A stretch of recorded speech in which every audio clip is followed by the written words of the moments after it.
तो जी welcome back दोस्तों।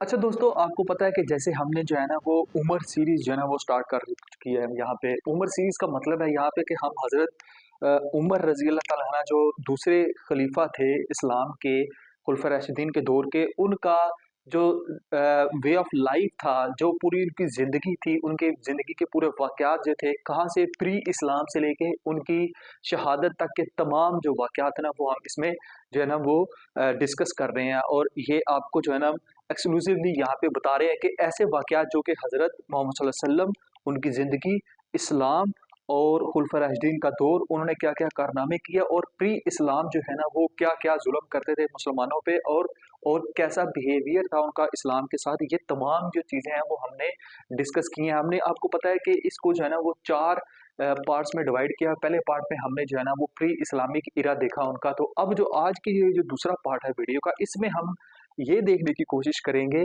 कि आखिर जो हज़रत उमर रज़ी अल्लाह तआला अन्हु थे, इस्लाम के दूसरे खलीफा, मुसलमानों के दूसरे खलीफा, ये जो है इन्होंने कबूल इस्लाम से लेके हज़रत मोहम्मद सल्लल्लाहु अलैहि वसल्लम की जो लाइफ है, हज़रत मोहम्मद सल्लल्लाहु अलैहि वसल्लम की वफ़ात तक जो है ना वो क्या रोल प्ले किया इस्लाम के लिए, जब इन्होंने इस्लाम कबूल कर लिया। लास्ट में हमने देखा था कि इस्लाम कबूल करने से पहले उन्होंने क्या-क्या मुज़ालिम ढाए थे। तो अब जो है ना आज आज जो है ना वो हम ये देखेंगे। कबूल इस्लाम का वाक़या आपको बहुत जो है ना वो आपने बुक्स में पढ़ा है, हदीसों में पढ़ा है, मैंने भी आपको जो है ना वो यहाँ पे कवर किया अपने पिछले पार्ट में कि हज़रत उमर का जो कबूल इस्लाम का वाक़या था, वो अपनी बहन के घर जाते हैं, उनको कोई बताता है, तो वो सबसे पहले अपनी बहन के घर जाते हैं फ़ातिमा, और जो उनके हस्बैंड होते हैं बहन के, उसके पास जाते हैं तो वो देखा तो कुरान पाक की तिलावत कर रहे होते हैं। और फिर जो है ना वो हज़रत उमर जो है ना वो उनको मारते हैं, इतना मारते हैं कि खून निकल आता है, और फिर वहाँ से जो है ना वो कबूल इस्लाम उनका शुरू होता है। कबूल इस्लाम के बाद जो है वो आप ये कह लें कि उनकी बहन, उनका बहनोई उनको जो है ना वो दार अरकम में लेके जाते हैं। दार अरकम वो जगह थी जहाँ पे हज़रत मोहम्मद सल्लल्लाहु अलैहि वसल्लम और सहाबा कराम जो है ना वो कह सकते हैं कि वहाँ पे इस्लाम के लिए जो है ना वो एक दरसगाह थी एक किस्म की, वहाँ पे मशावरत होती थी, मजलिस का वो घर था एक किस्म का। तो वहाँ वो एक सहाबी का घर था, तो वहाँ पे ये मजलिस होती थी, इजलास होते थे, तो वहाँ पे बैठते थे, मशावरत होती थी। तो हज़रत उमर वहाँ पे गए, वहाँ पे कबूल इस्लाम का वाक़या हुआ, हज़रत हम्ज़ा भी वहाँ पे थे। तो हज़रत हम्ज़ा ने देखा कि हज़रत उमर आ रहे हैं, तो उन्होंने कहा कि मैं तुम्हें जो है ना अगर तुम गलत इरादे से इसमें आए हो तो मैं तुम्हें कत्ल कर दूँगा। तो नबी सल्लल्लाहु अलैहि वसल्लम ने मना फरमाया, और फिर जो है उन्होंने हज़रत उमर ने कहा कि मैं जो है ना वो इस्लाम कबूल करना है, और फिर नबी सल्लल्लाहु अलैहि वसल्लम मुस्कुरा दिए, और फिर उन्होंने नबी सल्लल्लाहु अलैहि वसल्लम के हाथ पे बैत की और कबूल इस्लाम हो गया।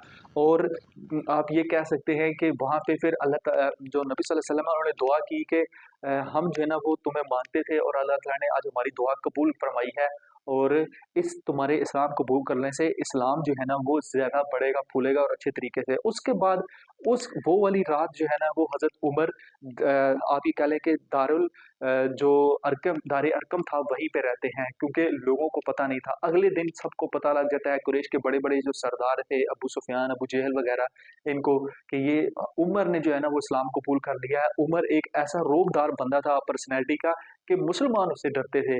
तो कुरैश मक्का भी उनकी रिस्पेक्ट करते थे। जब उनको पता लगा कि एक कुरैश का बड़ा सरदार जो है कबीले का, उसने इस्लाम कबूल कर लिया, तो उनको बिल्कुल भी अच्छी नहीं लगी, गिरां बात ही गुज़री।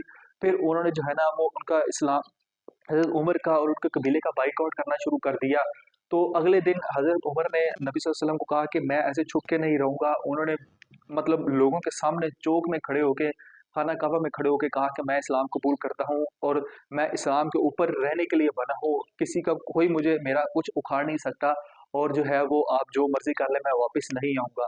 कुरैश जो थे बड़े-बड़े सरदार, उन्होंने जो हज़रत उमर के चचा थे उन पे दबाव डाला। चचा ने जो है ना वो हज़रत उमर को समझाया, लेकिन हज़रत उमर नहीं समझे, और आहिस्ता-आहिस्ता जो है ना वो अपनी ज़िंदगी बसर करते गए। कबूल इस्लाम का जो वाक़या इनका 617 ईस्वी में हुआ था ये, ठीक है?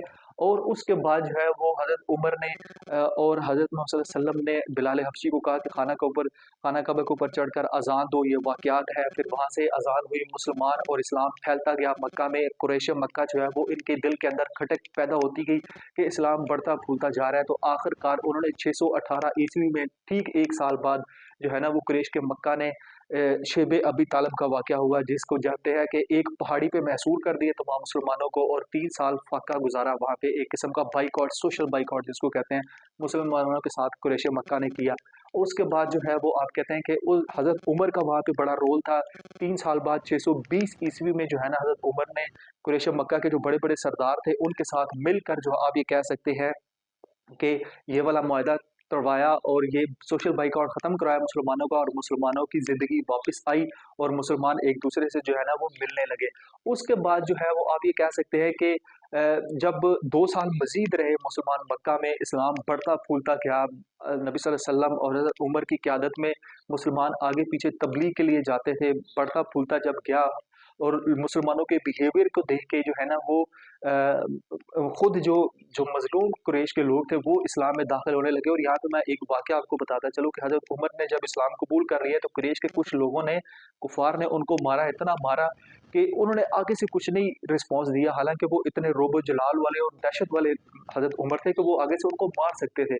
लेकिन कुरैश के लोगों ने उनको मारा और आगे से उन्होंने उफ़ तक नहीं की थी। ये वाक़या नबी सल्लल्लाहु अलैहि वसल्लम को पता लगा तो नबी सल्लल्लाहु अलैहि वसल्लम ने आगे से दुआ की कि अल्लाह ताला हज़रत उमर को इससे भी ज़्यादा इस्तिक़ामत अता फ़रमाए। तो जिन लोगों ने हज़रत उमर को मारा था, उन्होंने उससे इन्फ्लुएंस होके इस्लाम जो है ना वो कबूल किया। इस तरह इस्लाम बढ़ा फूला, फैलता गया मक्का में।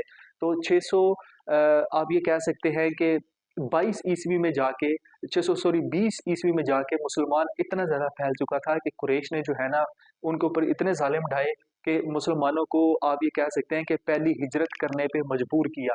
पहली हिजरत करने पे मजबूर इसलिए किया क्योंकि लोग जो है ना वो ज़ालिम ढाते थे मुसलमानों के ऊपर, इस्लाम के ऊपर। तो छुप-छुप के लोग हिजरत करने लगे थे। नबी सल्लल्लाहु अलैहि वसल्लम को अल्लाह ताला ने कहा कि इनको मदीना की तरफ हिजरत करवाओ, तो मदीना की तरफ हिजरत हुई वहाँ पे। और जो है वो टोलियों की शक्ल में लोग छुप-छुप कर हिजरत की तरफ गए। लेकिन हज़रत उमर का रोल यहाँ पे ऐसा था कि वो बड़े निडर थे, इस्लाम के लिए मर मिटने वाले थे। उन्होंने हज़रत मोहम्मद सल्लल्लाहु अलैहि वसल्लम को कहा कि हम ऐसा नहीं करेंगे, हम अलल ऐलान छुप कर नहीं बल्कि सबके सामने ऐलान करके जाएँगे कि हम मदीना जा रहे हैं। और फिर वो अपने 20 बंदों को साथ लेके मदीना के काफ़िले में गए। रास्ते में लोगों ने उनको रोकने की कोशिश की, जो कुफ़ार थे, दुश्मन थे, लेकिन हज़रत उमर के रौब की वज़ह से वो भाग के डर के, और इस तरह ये जो हिजरत मदीना है वहाँ से स्टार्ट हो गया और वहाँ से हमारा हिजरी कैलेंडर भी स्टार्ट हुआ, ठीक हो गया 622 में। उसके बाद वहाँ पे इस्लाम बढ़ता फूलता गया। मदीना में वहाँ पे सबसे पहले मस्जिद नबवी तमीर करवाई, जिसमें हज़रत उमर का रोल था कि उन्होंने खुद वहाँ पे जगह देखी, वहाँ पे जो है ना वो मस्जिद की तमीर में हिस्सा लिया। ईंटें, गारा, बजरी सब कुछ जो है ना वो खुद अपने हाथों से करते थे। कुछ लोग मुसलमान जो थे वहाँ के वो कहते थे कि हम नहीं करेंगे। तो हज़रत उमर उनको कहते थे कि ये अल्लाह ताला का घर है यार, इससे ज़्यादा सवाब का काम क्या हो सकता है। ये इस तरह इन्फ्लुएंस करते हैं वो मुसलमानों को। मतलब कहने का कि सारी ज़िंदगी जो है ना हज़रत उमर ने इस्लाम की खातिर बाद में वक़्फ़ कर दी। उसके बाद जो है वो आप ये कहते हैं इस्लाम जब ज़्यादा बढ़ता फूलता गया, तो मुसलमान जो कुफ़ार थे, मक्का थे, वो फिर भी आराम से ना बैठे। उन्होंने मदीना के यहूदियों को इकट्ठा किया अपने साथ, और जो है ना वो जंगे बदर बाकायदा जो है ना वो 2 हिजरी को हिजरत के दूसरे साल जो है ना वो बाकायदा पहली जंग मुसलमानों के साथ हुई, जिसमें रिश्तेदार आपस में लड़े और जो है ना वो कुफ़ार हज़ार थे और जो है वो आप कह सकते हैं कि मुसलमान 313 थे। हमने बहुत ज़्यादा बुक्स में भी पढ़ा हुआ है, ठीक है? और वहाँ पे हज़रत उमर और हज़रत उमर के चचा आपस में मद्दे मुकाबिल थे। इस तरह बहुत सारे रिश्तेदार आपस में मद्दे मुकाबिल थे, लेकिन हज़रत उमर ने इस्लाम को फ़ॉलो किया और अपने चचा को वहाँ से कत्ल किया, क्योंकि वो भी इस्लाम के खिलाफ लड़ने आए हुए थे। तो ये इस तरह की एक जंग थी, वहाँ पे इस्लाम का हज़रत उमर का रोल था। उसके बाद जो है ना वो अगले साल मुसलमानों से बदला लेने के लिए आप ये कह सकते हैं कि ग़ज़वा उहद हुआ और दोबारा से कुफ़ार ने ज़्यादा पावर के साथ हमला किया। लेकिन वो जंग भी इस्लाम ने, मुसलमानों ने जीती हुई थी, लेकिन कुछ गलत अंदाज़ों के बाद, तीर अंदाज़ों की वजह से, गलतियों की वजह से वो जंग हार गए और हज़रत मोहम्मद सल्लल्लाहु अलैहि वसल्लम वहाँ पे शहीद हुए, ज़ख्मी हुए, और जो है ना वो आप कह सकते हैं कि काफ़ी मुसलमानों का नुकसान हुआ। तो उसमें हज़रत उमर ने काफ़ी गुस्सा किया और अपनी मतलब आप ये कह सकते हैं पावरफुल होने की वजह से, रोब जलाल की वजह से वहाँ पे कुफ़ार के अंदर जाके मुकाबला किया और जो है ना वो वापस मुसलमानों का कम नुकसान कराया।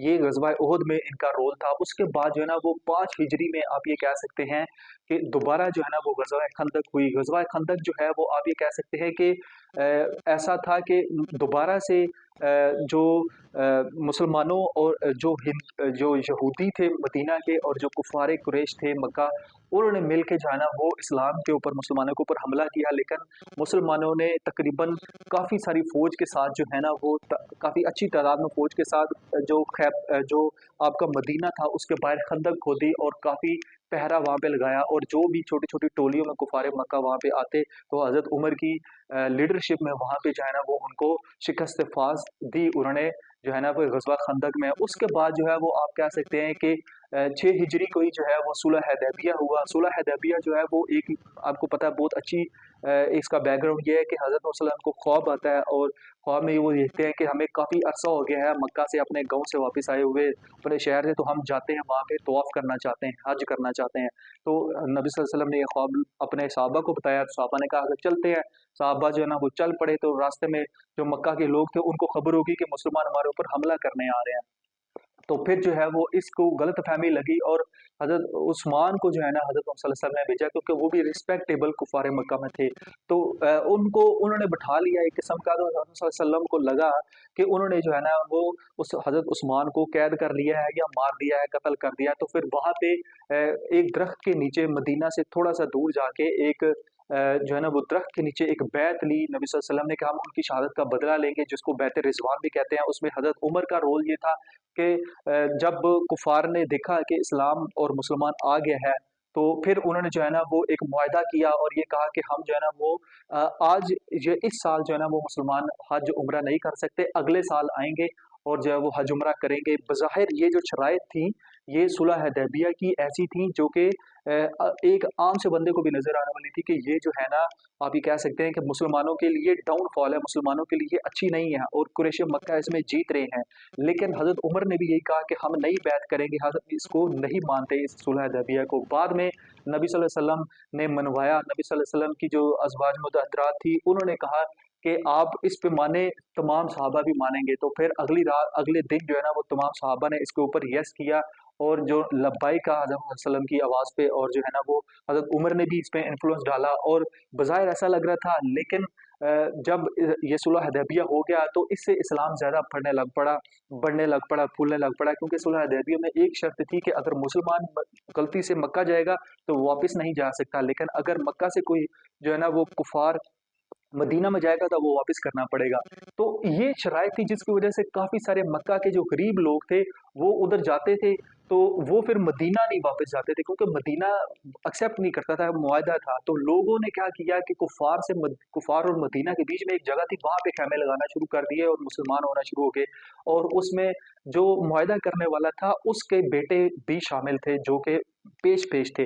तो ये तमाम हिस्ट्री है, मतलब 6 और 7 ये जो हिजरी है उसमें ये वाक़या हुआ सुलह हुदैबिया। उसके बाद जो आप कह सकते हैं कि 7 उसको ही जो है ना वो फ़तह खैबर हुई, उसके बाद फ़तह मक्का हुआ और फ़तह खैबर में भी जो है ना ये यहूदियों के खिलाफ एक बहुत बड़ी जंग थी, जो कि हज़रत उमर ने जो है ना वो बहुत लीड किया और इसमें जो है ना वो हज़रत उमर ने अंदर जाके, दुश्मनों के अंदर जाके ना अपने पावर से, अपनी रोब और दहशत से जो है ना वो ये जंग जीती। उसके बाद फ़तह मक्का हुआ। फ़तह मक्का जो है अभी आप कह सकते हैं कि एक किस्म की जंग थी या एक ऐसा इंसिडेंट वाक़या था, जो कि बगैर किसी तलवार चले के हज़रत मोहम्मद सल्लल्लाहु अलैहि वसल्लम ने अपनी सहाबा के साथ हज़रत उमर की क़यादत में जो है ना वो मक्का पूरा फ़तह किया और वहाँ पे बड़े-बड़े जो सरदार थे, हज़रत अबू सुफ़ियान जैसे, उन्होंने वाक़या इस्लाम कबूल किया। और अबू सुफ़ियान के जो इस्लाम कबूल करने का जो वाक़या है उसमें हज़रत उमर का बड़ा किरदार था। उन्होंने हज़रत मोहम्मद सल्लल्लाहु अलैहि वसल्लम को आके कहा कि अबू सुफ़ियान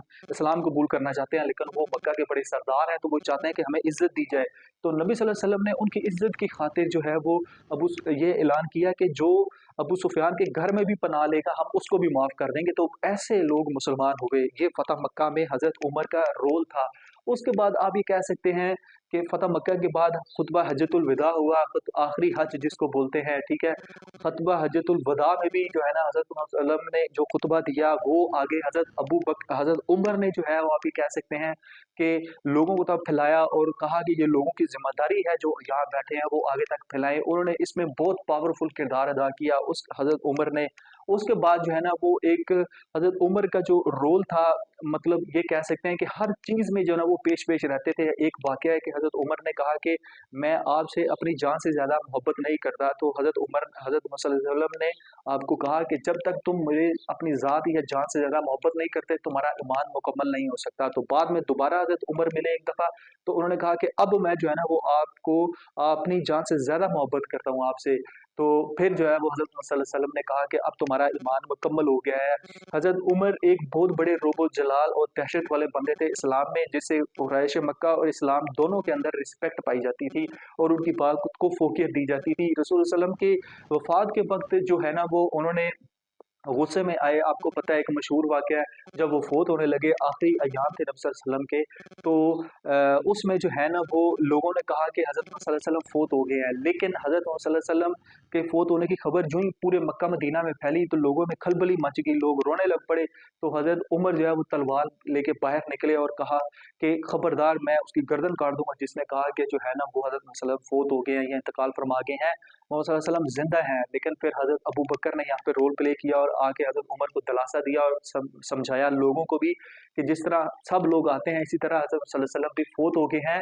और जो अल्लाह ताला और नबी सल्लल्लाहु अलैहि वसल्लम पे ईमान रखते थे, तो ये यकीन रखें कि अल्लाह ताला ने, नबी सल्लल्लाहु अलैहि वसल्लम ने हमारे बीच में कुरान और हदीस छोड़ा है, अब हम उसकी मान के चलेंगे। नबी सल्लल्लाहु अलैहि वसल्लम फ़ौत हो चुके हैं, यहाँ से दुनिया से पर्दा फरमा चुके हैं।